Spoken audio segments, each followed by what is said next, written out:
Renato Corona sa isang forum sa Makati. Yun ang unang pagkakataon na nagsalita siya sa publiko mula nang siya'y mapatalsik bilang punong maestrado. Nakatutok sa Makati Live, si Maris Umali. Maris! Mike, ilang linggo nga lang matapos mapatalsik sa pwesto itong si dating Chief Justice Renato Corona ay sinagot niya ang ilang mga katanungan sa kanya sa isang forum ngayong gabi dito sa Makati. Kasama ni Corona ang kanyang asawa at mga anak. Nandito rin ang kanyang mga abogado at mga taga-suporta na binansagan nila ang sarili na pro-acquittal group bagamat di naman daw sila organisadong grupo. Hindi pinayagan ang camera, Mike, sa loob at tanging kuha lang sa cellphone ang pinayagan. Sa kanyang talumpati, sinabi ni Corona na mulat sa pool, ipinaglaban na niya ang judicial independence at rule of law. Pero mukhang may ibang plano raw para sa kanya ang tadhana. Ang parusa umano sa kanya ay bumabalang sa pwesto at hindi isuko ang laban. Kaya plano raw niyang ipagpatuloy ang advokasya para sa transparency at accountability. Gusto rin daw niyang maging catalyst for change. Kaya sa question and answer, nang tanungin siya kung totoo ang balitang ipaaresto siya bukas.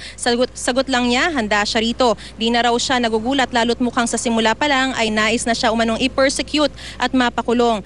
Tinanong siya kung tingin niya patas ang naging desisyon ng impeachment court pero ang mga taga-suporta na ang sumagot na hindi. At sinabi niyang mukhang hindi na niya kailangan sagutin ito dahil sinagot na nila, sabay natawa ang dating punong maestrado. Tinanong din siya kung anong tingin niya sa mga posibleng pumalit sa kanya, kung mayroon ba silang moral ascendancy o delikadesa. Ang sagot lamang ni Corona ay ito. I think the very first requirements that I would personally impose is a good moral character.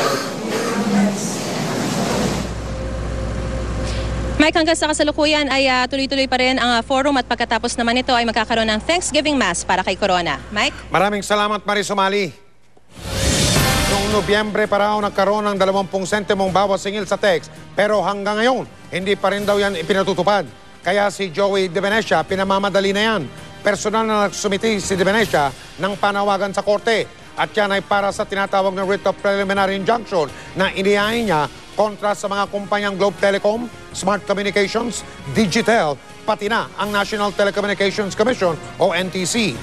Ayon naman sa tagapagsalita ng Smart na Simon Esberto, walang ipinag-utos ang NTC na babaan ng singil sa text. Ang iniutos daw ng NTC ay ang pagbaba ng tinatawag na interconnection charges sa pagitan ng magkakaibang kumpanya. Sinunod daw nila ito. Wala pang reaksyon ng mga kumpanyang Globe, Digitel, pati na ang NTC.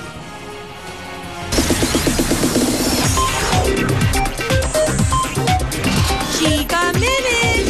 Magkahalong saya at lungkot daw ang nararamdaman ni Bea Binene sa halos sabay na pagtatapos ng dalawa niyang kapuso shows. Mamimiss daw kasi ni Bea ang kanyang co-star sa Twin Hearts na almost 2 years din niyang nakasama sa Sunday afternoon show. First title role naman ni Bea ang Alice Bungisngis and Her Wonder Walis at marami raw siyang natutunan sa show. Isa pa sa ikinalulungkot ni Bea ay ang paghihiwalay ng love team nila ni Jake Vargas. Hindi na kasi si Jake ang kapartner ni Bea sa Luna Blanca. 2 years na po kami magkasama ni Jake tapos ang dami na naming bondings, ang dami na naming shows na pagsamahan, tapos nagkaroon pa kami ng 2 awards, so malungkot. And that's it for Thursday Night Chikahan. Tutok uli bukas for the hottest in showbiz dito lang sa Chika Minute. Ako po si Pia Guanyo. Mel? Salamat, Pia. Ginawang katatawanan ng ilang netizens sa pambihirang phenomenon kahapon na kung tawagin ay Transit of Venus. Ang mga nakakaaliw na larawan, patok na patok sa mga social networking site. Nakatutok si Lay Alves. Marami ang humanga sa once-in-a-lifetime astronomical event kahapon, ang Transit of Venus o pagtawid ng planetang Venus sa pagitan ng araw at mundo. Maging ang mga U-Scooper, kanya-kanyang kuha. Sa video na ito ni U-Scooper Raymond Sarmiento, makikita ang tila tuldok na planetang Venus. Ganito rin ang kuha ng iba pang astronomy enthusiasts na nagpadala ng kani-kanilang kuha sa GMA News. Ang ilang netizen naman gumawa pa ng mga nakakatawang interpretasyon ng phenomenon na kumakalat ngayon sa mga social networking site. May ilang inihalin tulad ito sa trademark na nunal ni Nora Honor na tinawag pang Venus of Nora. Sa isa pang litrato, may ibang katauhan ang nasaksihang planeta. Ito raw ay ang naglalakbay na si 2010 Miss Universe 4th runner-up Venus Ra. Ilan lang ito sa mga patunay na ang lawak ng imahinasyon ng Pinoy abot hanggang kalangitan.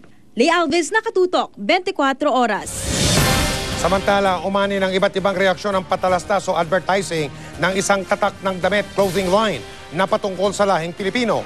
Nilinaw naman ang naturang kumpanya na nais nilang ipahiwatig. Pero kumalat sa internet ng iba't ibang ikangay spoof. Nakatutok si Rida Reyes.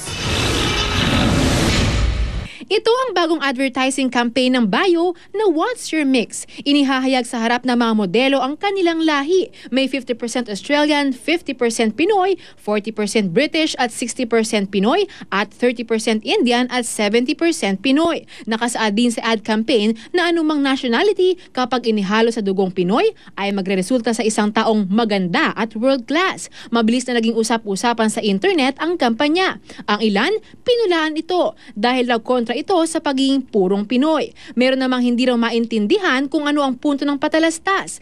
May mga nagsabi rin namang hindi raw sila na-offend sa kampanya. Sa inilabas na pahayag ng Bayo, humihingi sila ng paumanhin sa mga nasaktan sa kanilang kampanya. Maka-Pilipino raw ang kanilang kampanya at partners. Naniniwala rin sila na being a Filipino will always make you 100% beautiful. Nagkaroon daw ng misunderstanding sa mensaheng gusto nilang iparating. Nagpapasalamat din sila sa mga sumusuporta sa kanilang adhikain na i-promote ang Pinoy beauty, talent at creativity.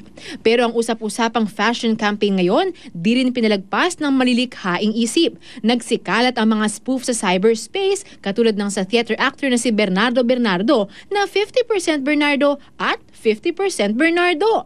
Pati si Kuya Jerms na kalahating German daw at kalahating Moreno pero walang tulugan. Pati si Claudine Barreto, ginawa ng bersyon. Meron din ng paboritong merienda na Spanish bread. At dahil naman kalahati lamang ang katawan ng manananggal, 50% Filipina lamang daw siya.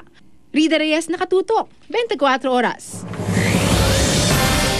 At yan po ang mga balitang aming tinutukan sa nakalipas na 24 oras. Maraming salamat sa inyong pagtitiwala mula sa tahanan ng katotohanan.